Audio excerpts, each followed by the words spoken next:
Tonight we go after the story of a beautiful blonde who has made a fortune by taking off her clothes in public. She makes more than $100,000 a year dancing provocatively on stage. Lily St. Cyr, a tall, sensuous blonde, is the most famous stripteaser in America. Lily St. Cyr.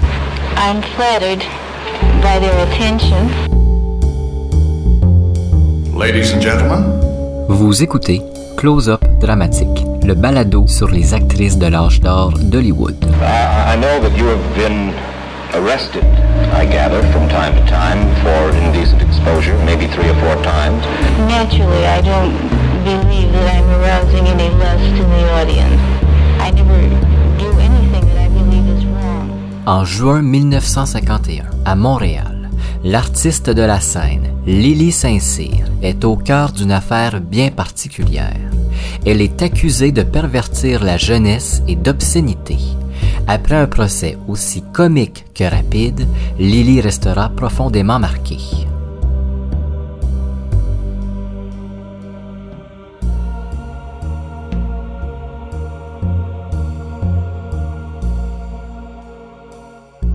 Jason Duval avec vous pour ce nouvel épisode de Close-Up Dramatique, épisode sous le signe du striptease et du scandale, parce que je vous parle de Lily St. Cyr, l'une des artistes de la scène des cabarets, surtout les plus populaires des années 40 et 50.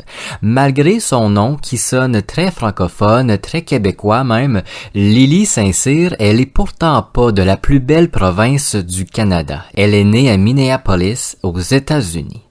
Ce n'est pas son vrai nom, mais à un certain moment, quand sa popularité va commencer à monter au Québec, son manager de l'époque va lui conseiller de changer son nom. D'où le nom de Lily St. Cyr. Bien qu'elle ait été très populaire aux États-Unis, chez elle, jamais elle a été aussi connue, célèbre et adulée comme elle l'a été au Québec. Mais comme toute grande star, Lily va avoir des détracteurs, ici l'Église catholique et les paroissiens, les citoyens les plus pieux. Dans les années 40, elle va devenir un véritable phénomène. Les Québécois vont adopter la stripteaseuse. Elle emmenait des foules immenses dans les cabarets et les touristes venaient au Québec presque uniquement pour voir Lily St. Cyr danser, mais aussi ses numéros. Elle va provoquer quelques scandales, comme en 1951 et le fameux procès de Salomé. Vous allez comprendre tout ça un peu plus tard parce que c'est le sujet du jour. Pour cet épisode, j'ai eu beaucoup de plaisir à fouiller sur le site des Archives du Québec, Banque.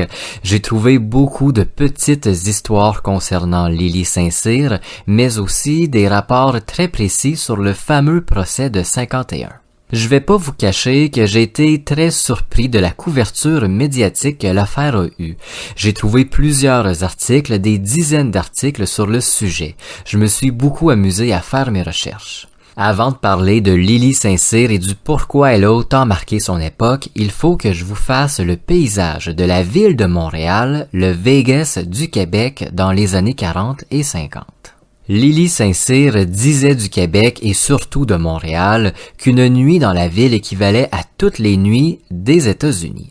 Ce qu'elle voulait dire par là, c'est que Montréal était tellement vivant une fois le soleil couché que toutes les villes américaines ne pouvaient égaler l'ambiance.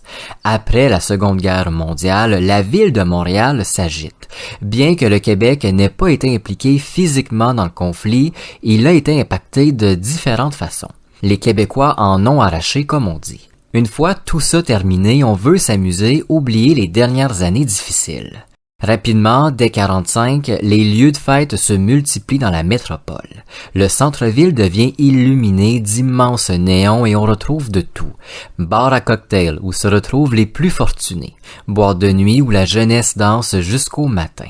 Bar miteux mais bien populaire où s'entasse la population plus modeste, plus pauvre de la ville. Bar de quartier où les touristes affluent pour goûter aux quelques morceaux de nourriture qu'on leur donne avec la bière. Boîte à chansons où les plus grandes stars de l'époque viennent chanter devant un public généreux.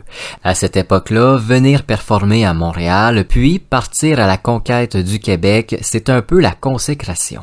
Les artistes se disputent les scènes. Des artistes qui deviendront des légendes comme Édith Piaf, Charles Aznavour, Frank Sinatra et Sammy Davis. On veut absolument venir chanter devant les Montréalais. Le public est au rendez-vous et tous ces spectacles attirent les touristes américains et de partout à travers le monde.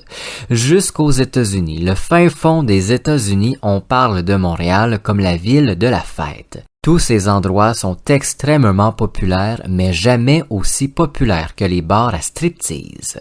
Ça attire touristes, la classe riche et la classe modeste fait des économies pour y aller et les salles y sont pleines à craquer. Sur scène s'enchaînent rapidement jongleurs, magiciens, chanteurs loufoques aux chansons olé olé et numéros de burlesque.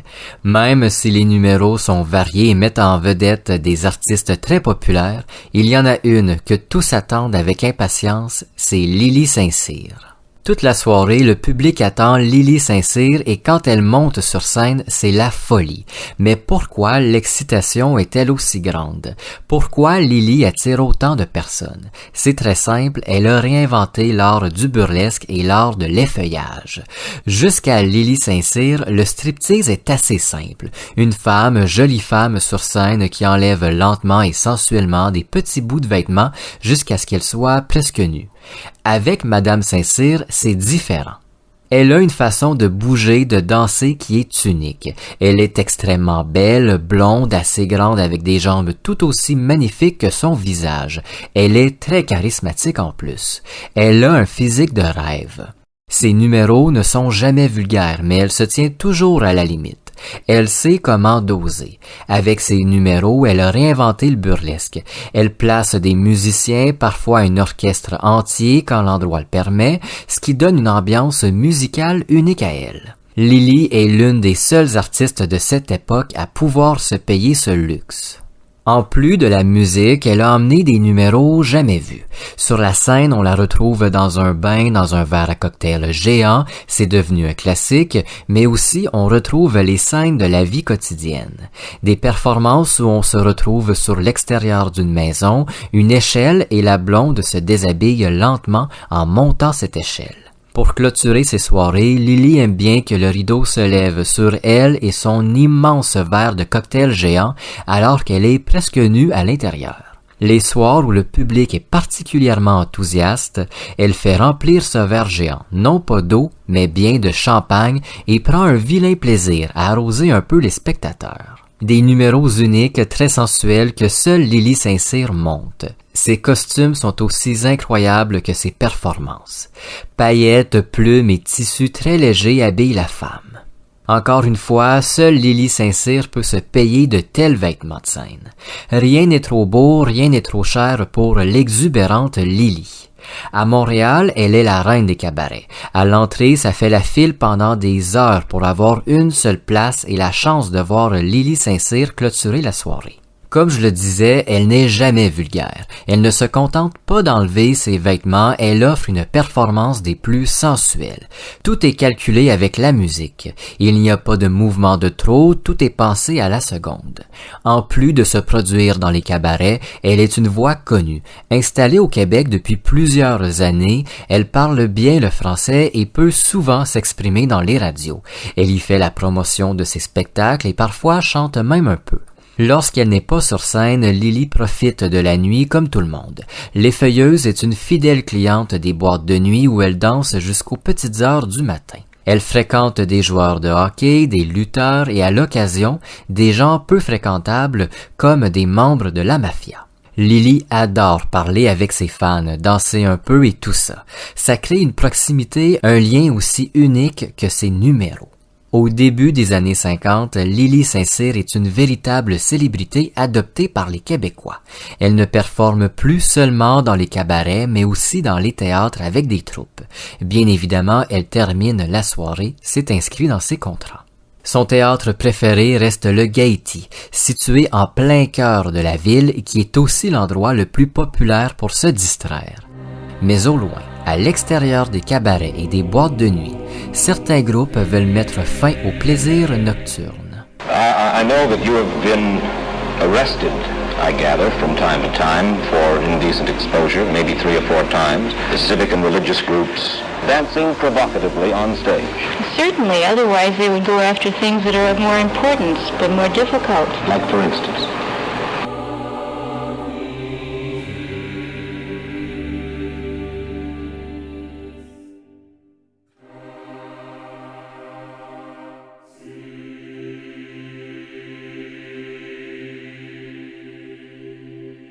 En 1950, la ville de Montréal est le cœur du divertissement nocturne. Les touristes de partout à travers l'Amérique et même du monde viennent s'amuser dans la ville. À travers les boîtes de nuit et de chansons très populaires, les boîtes à striptease sont les endroits où l'on retrouve le plus de gens. Un public déchaîné qui attend une seule et unique personne, Lily Saint-Cyr. Madame Lily Saint-Cyr est le visage du burlesque, de l'effeuillage et le symbole de la nuit. Chaque soir où elle se retrouve sur scène, c'est des centaines de personnes qui l'applaudissent et qui s'exclament devant ces numéros uniques qui ont réinventé l'art du striptease. Mais la fin de cette ère approche lentement. En 50, Maurice Duplessis, le premier ministre du Québec, est très près de l'Église catholique. Au Québec, jusqu'aux années 70 environ, la religion est très près du pouvoir et influence les ministres. Les décisions sont souvent prises après plusieurs consultations avec des prêtres, des archevêques et même des curés. Maurice Duplessis ne fait pas exception. Depuis qu'il a été réélu en 1944, le premier ministre reçoit très souvent des prêtres, curés et archevêques qui s'inquiètent de tous les plaisirs qu'on retrouve dans la ville de Montréal une fois le soleil couché. Une inquiétude qui gagne lentement les citoyens les plus pieux. Une espèce de milice improvisée va se créer, une milice où l'on retrouve justement les Québécois les plus près de Dieu et de ses principes. Ces personnes vont se mettre à fréquenter un peu les bars, les boîtes de nuit et sans surprise, on surveille de très près Lily Saint-Cyr.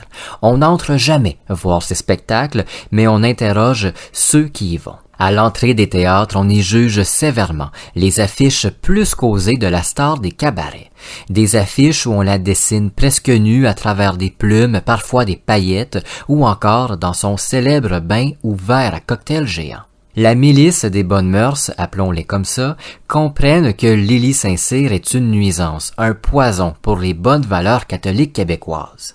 Pendant les semaines qui suivront, très souvent on retrouvera des personnes manifestant contre Lily Saint-Cyr et ses numéros provocateurs. On tente de l'empêcher de performer, on essaie de la faire interdire, mais étrangement, pour le moment, Duplessis est plus clément avec les danseuses et les stripteaseuses qu'avec les bars. Le premier ministre fait fermer quelques établissements qui ne respectaient pas les règles et où l'on retrouve des personnes plus ou moins fréquentables comme des gangs de rue qui s'organisaient en cachette. Pendant que les établissements ferment leurs portes, dans la population s'installe un drôle de climat. Un pour Lily et contre Lily. Ceux qui sont pour Lily Saint-Cyr assistent régulièrement à ses performances et n'y voient rien d'offensant. C'est un spectacle réservé aux adultes de la sensualité qui se tient certes près de la vulgarité, mais qui ne l'est pas. Ceux qui sont contre, eux, pour la plupart, n'ont jamais vu une seule performance de l'exubérante et vulgaire Lily Saint-Cyr. On l'a dit trop sexuelle, qu'elle pervertit la jeunesse, qu'elle est le symbole même de la vulgarité et qu'elle offre chaque soir un show des plus indécents. On dit aussi qu'elle est contre la moralité catholique et qu'elle tente d'emmener avec elle les Montréalais dans les plaisirs interdits, le vice, l'enfer. Les journaux parlent constamment de Lily Saint-Cyr, publient des lettres ouvertes sur la femme, des opinions aussi variées que loufoques. Des lettres ouvertes qui sont écrites à l'occasion par des membres connus de l'Église catholique qui, pas besoin de vous préciser leurs pensées, mais ils sont pas très fans de l'effeuilleuse. Autant de publicité gratuite mousse énormément la popularité de Madame Saint-Cyr, qui pour le moment ne répond pas à ses détracteurs. Des personnes qui n'avaient jamais assisté à un spectacle de Lily y assistent finalement. Certains en sortent plus que ravis, tandis que d'autres sont outrés de ce qu'ils ont vu. Avec toute cette agitation, la ville de Montréal, avec l'aide de Duplessis, va imposer quelques lois. Les bars ne peuvent plus ouvrir leurs portes jusqu'aux petites heures du matin. Maintenant, à 3 heures, parfois 2 heures, tout doit fermer. Les bars et les boîtes de nuit sont obligés de faire avec les nouvelles lois, ils n'ont pas le choix après tout. Les bars de striptease et ses artistes se retrouvent eux aussi avec des lois bien claires. Des lois que Lily Saint-Cyr n'hésitera pas à contourner. 2 exemples ont retenu l'attention à l'époque. Duplessis fait adopter une loi qui interdit les performances burlesques du samedi au dimanche. Aucun problème pour Lily, elle performera à minuit 2 le lundi. Deuxième loi que Lily contourne, les stripteaseuses ne peuvent pas quitter la scène avec moins de vêtements qu'à leur arrivée. Aucun problème encore une fois pour Lily, elle arrive complètement nue sur scène et fait un striptease à l'envers. Pendant de longues minutes, elle se rhabille lentement et le numéro connaît une immense popularité. Lorsqu'elle se met à contourner les lois, des citoyens portent plainte contre Lily St-Cyr. La police se rend à une performance de l'artiste, mais n'y voit rien d'indécent. Il est vrai qu'elle contourne les règlements, mais elle ne fait rien de mal. En plus, on retrouve seulement des adultes consentants dans la salle. Des adultes qui ont l'air de beaucoup s'amuser, c'est ce que notent les autorités. Rien ne semble faire peur à Madame St-Cyr. Les manifestations contre elle à l'entrée des théâtres ne l'empêchent pas de performer. L'opinion de certains contre elle ne lui fait pas peur et elle vit normalement. Elle fait ses courses, va au restaurant sans craindre les regards pas très amicaux. La situation va rester la même jusqu'à l'approche de l'été 51. C'est ici que tout va dégénérer. She makes more than $100,000 a year. Naturally, I don't believe that I'm arousing any lust in the audience. I never do anything that I believe is wrong. On the stage, one usually has to think about one's next movement. And Tonight we go after the story of a beautiful blonde who has made a fortune by taking off her clothes in public. I know that you have been arrested, I gather, from time to time for indecent exposure, maybe 3 or 4 times.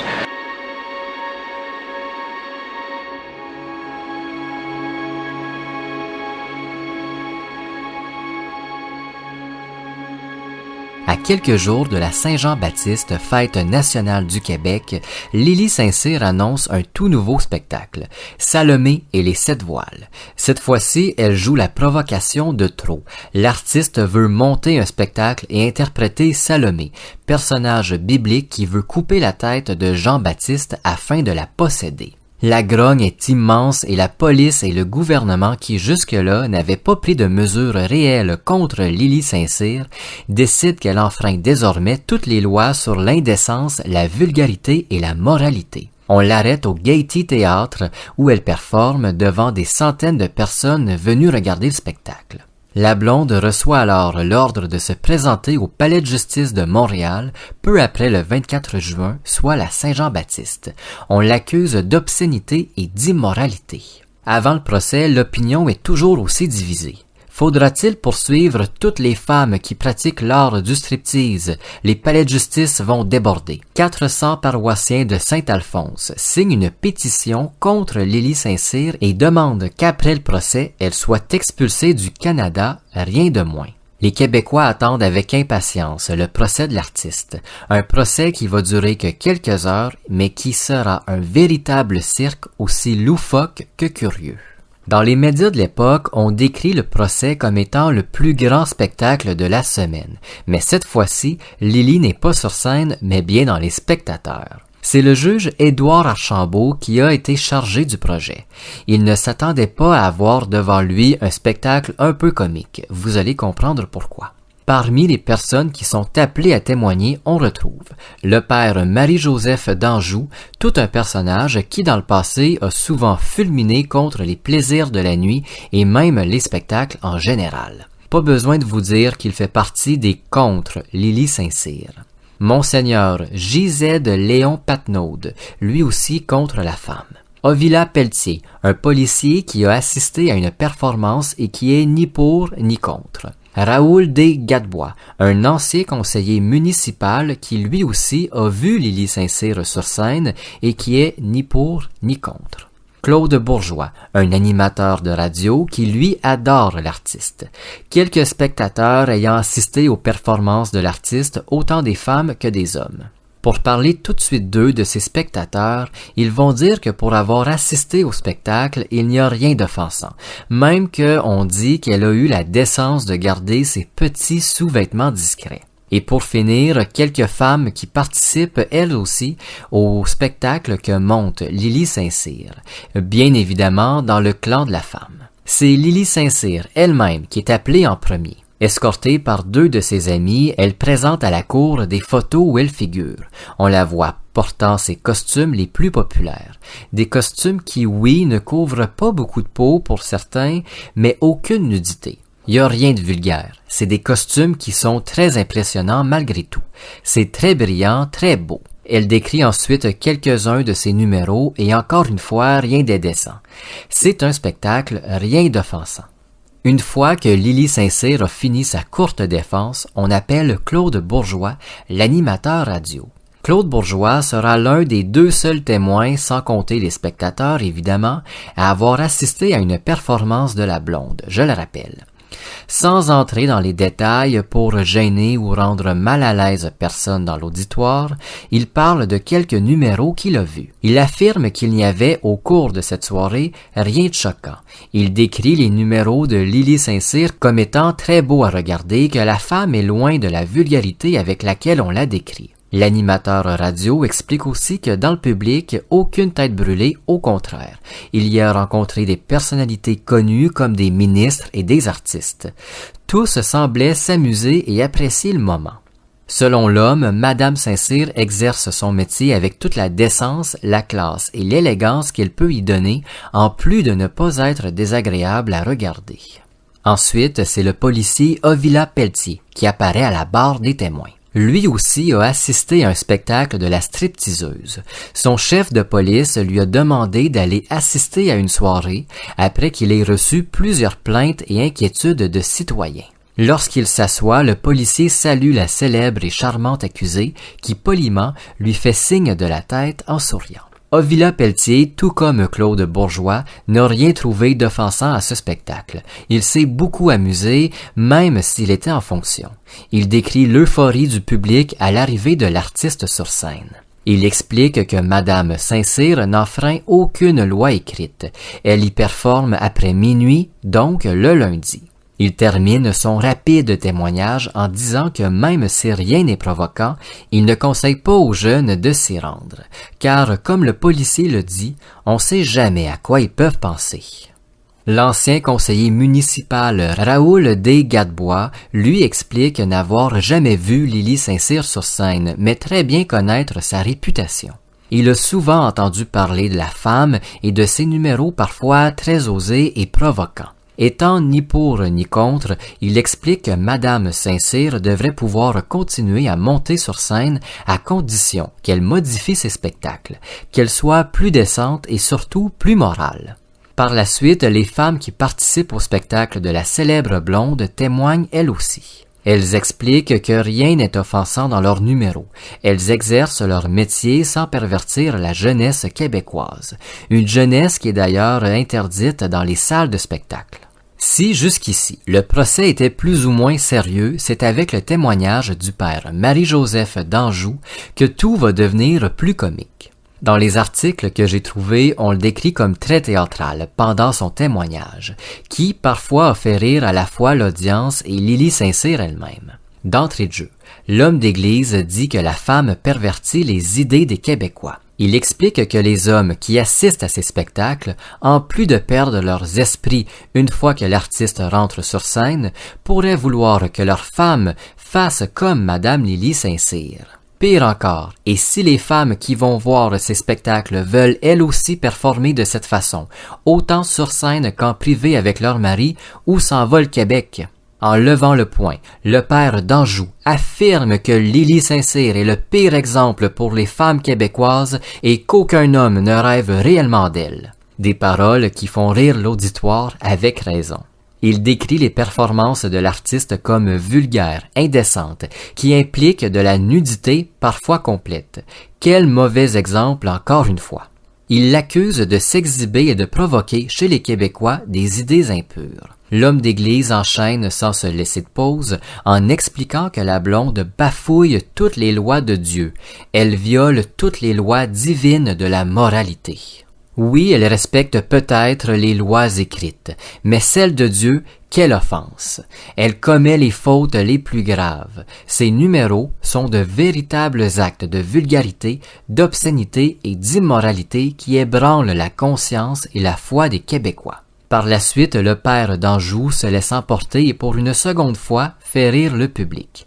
Le juge, Édouard Archambault, doit rappeler à l'ordre l'auditoire et semer Marie-Joseph d'Anjou de se calmer.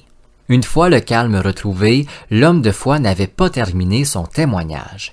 Il accuse les autorités d'avoir prévenu Madame Lily Saint-Cyr de leur visite, ce qui a permis à cette démone, surnom qui fait rire encore, de préparer un spectacle moins vulgaire. Il accuse les autorités de tolérer ces actes de nudité. Puis il continue en affirmant que la majorité de la population montréalaise ne peut plus tolérer la présence de Lily Saint-Cyr. Il demande au juge de tenir coupable la femme et de l'expulser du Québec, de ces bons citoyens québécois si près de Dieu. Lorsque le père d'Anjou regagne sa place, le juge tente de parler, mais l'audience s'agite. Des hommes se mettent à crier « Laissez Lily Saint-Cyr danser !» tandis que d'autres la traitent de tous les noms. Un vrai brouhaha gagne le tribunal. Après quelques minutes, le silence est retrouvé et le juge Archambault annonce qu'il va délibérer. Quelques instants seulement après avoir quitté, le juge Archambault se réinstalle et déclare Lily Saint-Cyr non coupable d'obscénité et de tous ses chefs d'accusation. Avec un sourire moqueur, il ajoute qu'aucune preuve ne lui fut amenée et que les témoignages parfois plus absurdes que sérieux, en regardant le père Marie-Joseph d'Anjou, sont loin d'être convaincants. Toujours avec un petit sourire, il ajoute « Est-ce qu'il faut emmener à comparaître les grands ballets parce qu'ils montrent, eux aussi, trop de peau dans leur spectacle ?» Une phrase qui résonne dans le tribunal alors que quelques personnes applaudissent en riant. À la sortie du palais de justice, Lily Saint-Cyr s'exprime. Elle dit qu'elle n'aime pas la vulgarité et qu'elle n'a jamais franchi la limite. Toujours à sa sortie, on l'applaudit, on crie son nom et elle est portée par l'enthousiasme de la foule. Après le procès, la célèbre artiste du burlesque va performer encore quelque temps au Québec. Traumatisée par l'attention néfaste que toute cette histoire lui a donnée, elle repart aux États-Unis. Elle ne reviendra qu'en 1967 au Québec, où, sans le vouloir, elle provoquera encore toute une histoire. Lily Saint-Cyr, jusqu'à sa mort, aimera profondément le Québec, un endroit où elle a connu sa gloire dorée, mais aussi son plus grand scandale, s'il en fut un.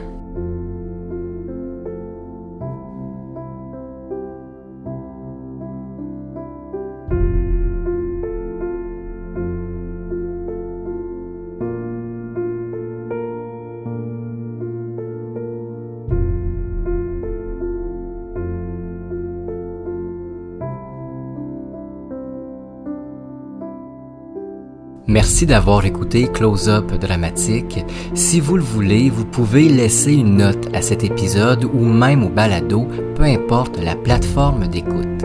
N'hésitez pas à laisser un commentaire, ça aide grandement au référencement de Close-Up Dramatique et ça ouvre la discussion.